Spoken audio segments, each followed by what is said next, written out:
brings back a lot of memories being back here in the college, and obviously it's a big part of my life.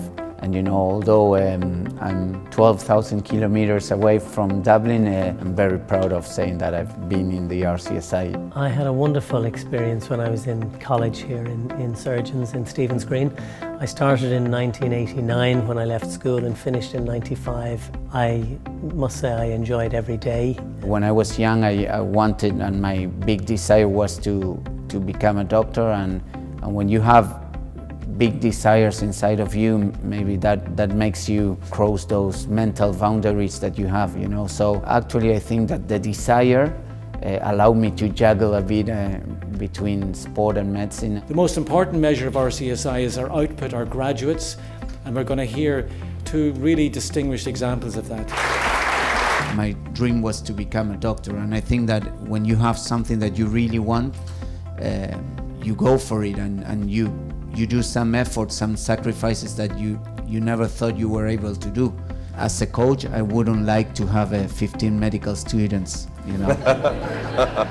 There were often weeks where I'd be training twice with my club Terranure, and I'd be training with the Leinster under-20s or senior team. During the rugby season, rugby probably was the priority, and then later on in the year when the exams were coming, you'd cram a little bit and get through the exams. I always said that my best moments, probably my highlights, are playing 3 World Cups with my twin brother, you know. And my best rugby years, and I enjoyed every game of those, were from 04 to 09. It was here in Dublin.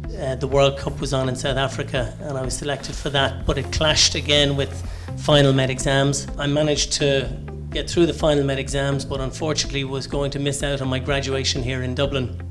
So the college very kindly flew out, I think, with Barry O'Brien to present me with my degree, and I had my own special graduation ceremony in Johannesburg. I remember as an out half you used to run more than you kicked it. And did any of your coaches try to constrain you and tell you to stop looking for the offload, you know? I ran because I couldn't kick.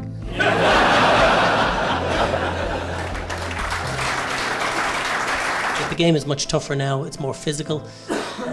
I guess we've seen the game move from being a contact sport to a collision sport, and now there are an awful lot of injuries that we see, and there are measures that probably need to be taken to make the game a little bit safer. For me, there's no game that can go that is more important than the players' welfare. Not even the final of a Rugby World Cup.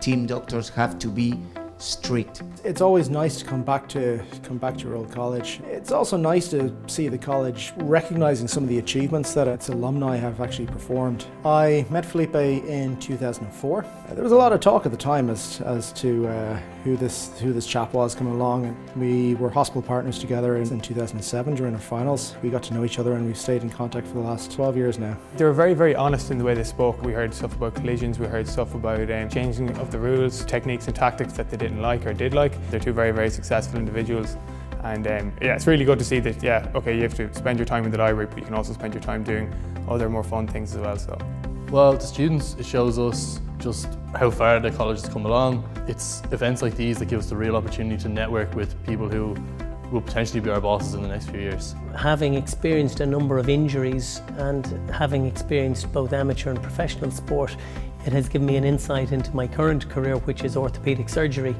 And now I have a special interest in trauma and orthopaedics, but particularly knee injuries. So I've been able to marry both my professional career with my sporting career. Those years that I've been studying and then working and playing for Leinster were my best rugby years as well, you know. So I think it has a lot to do that when you have your mind in a project, in something that you really like, you're better in all the other things you do, you know.